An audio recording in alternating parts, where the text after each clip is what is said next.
Oke, selamat pagi kawan-kawan. Assalamualaikum warahmatullahi wabarakatuh. Jadi di video ini saya mau cerita ya, untuk kawan-kawan yang baru mau punya keinginan tanam sawit atau investasi ke sawit.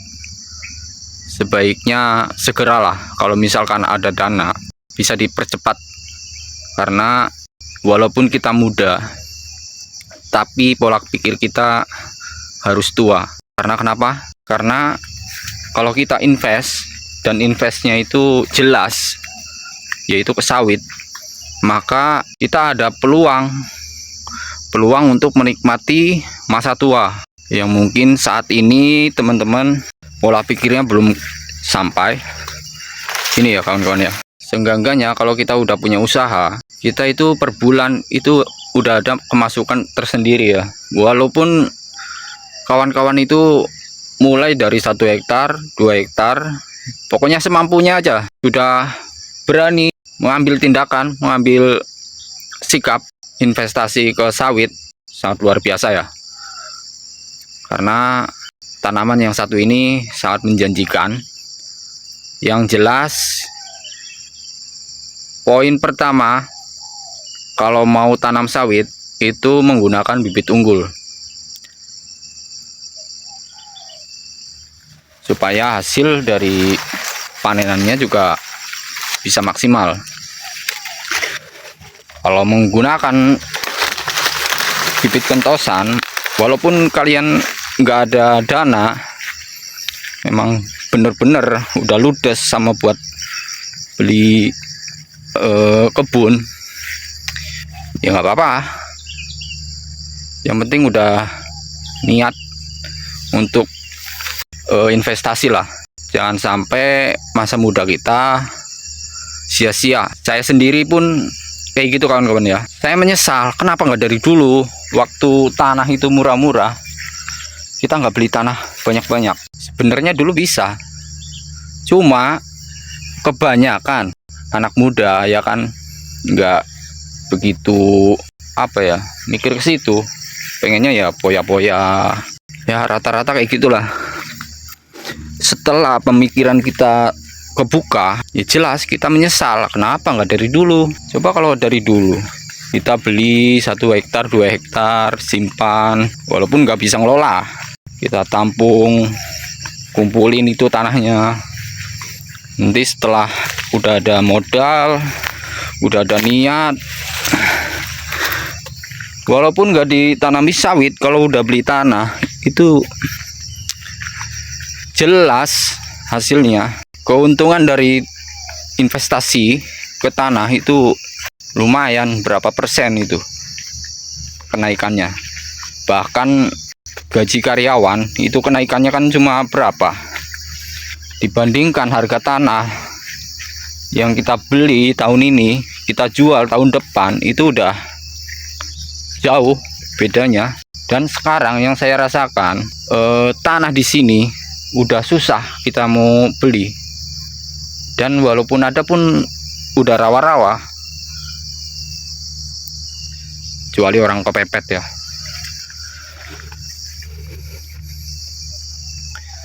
Usahakan kita investasi yang jelas ya kawan-kawan ya, investasi yang menjanjikan itu di tanah. Kita beli tanahnya aja udah untung. Kita mau beli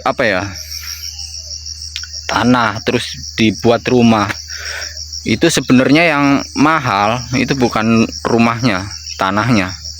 Semakin tahun udah jalan 5 tahun 10 tahun 20 tahun, itu yang mahal tanahnya.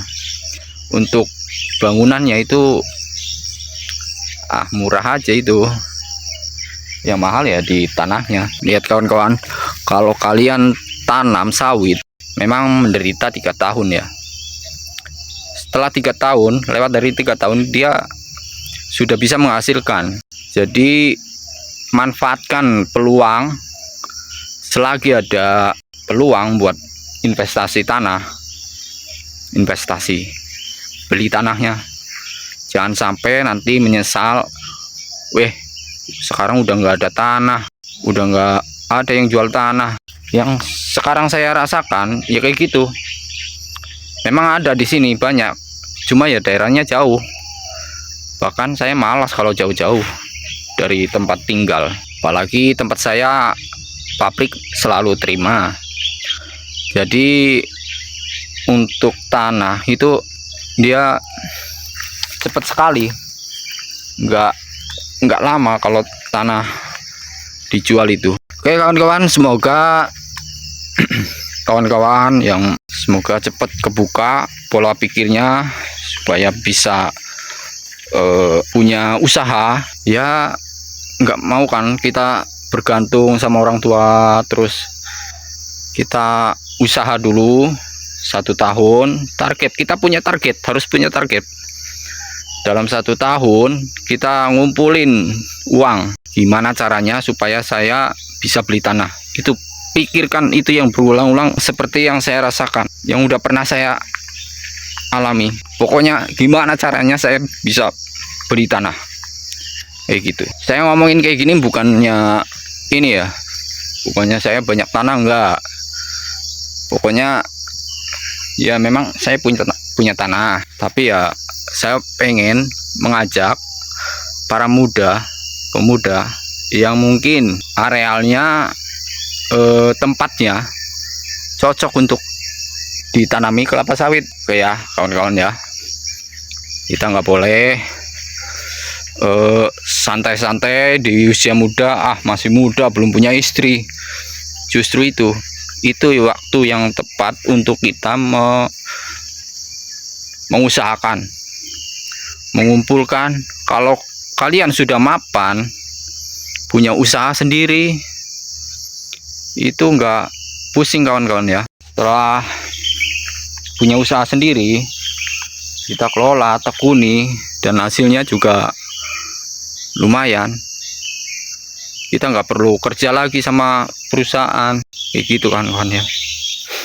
Apalagi bertani sawit ini benar-benar sangat menguntungkan, walaupun saat ini lagi turun ya kan. Tapi seperti presiden kita sedang mengupayakan supaya lebih banyak lagi untuk penanaman sawit, karena misi beliau itu adalah untuk biosolar atau biodiesel, yang saat ini nggak boleh ada ekspor CPO. Untuk CPO udah bisa dikelola sendiri, diproduksi sendiri, dan biodiesel juga diproduksi sendiri tanpa campur tangan dengan negara luar. Oke kawan-kawan, sekiranya cukup sampai di sini. Mudah-mudahan pola pikir kalian bisa kebuka, jadi biar bisa mikir gimana caranya kita bisa beli tanah. Oke, sampai di sini. Assalamualaikum warahmatullahi wabarakatuh. Selamat pagi.